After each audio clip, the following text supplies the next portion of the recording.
When we say costume, it doesn't mean like Halloween costumes necessarily or costumes from a show. Costuming just means clothing. So we have, as a museum, we have an overarching textile collection, which includes clothing, which includes flat textiles like quilts, it includes linens, it includes all kinds of different things that are made of fabric.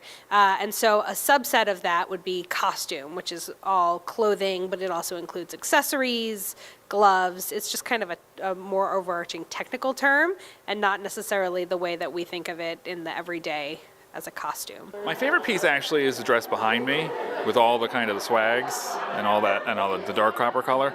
But from a story perspective, my favorite dress is the mother-daughter dress because I like the fact that we know what house it was in. I was in that house. We got a picture of the house and it's great to kind of see what room the dress was worn in. These two dresses are my favorites. They're mother-daughter pieces. They do come from relatives of the people who lived in the Pike Haven homestead house. The story behind them is really quite poignant, and I learned the other day that the child's dress, the little girl's dress, was only, had special kinds of pin tucking so that as they grew, they would let the tucking down so that it would obviously fit.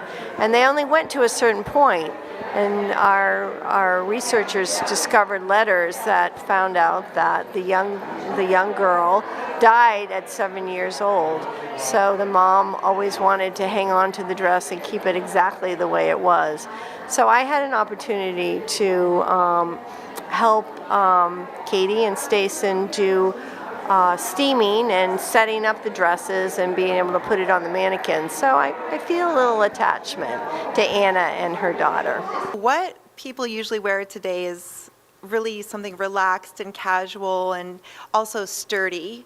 So, they wear a lot of cottons, and what they wore back then, it was more like silk, so more luxurious, but also more restrictive, because you had the boning, the Stacen around the waist, and sometimes you had hoop skirts and bustles to carry around with you, so you couldn't just breeze out of the house in the morning.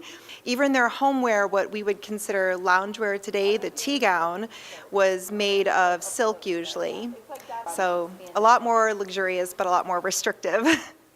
I bought a house in the 1700s. I came here to start doing research on the house.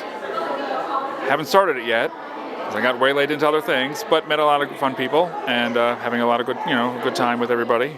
And it's been a lot of fun. So I'll get to that house research someday.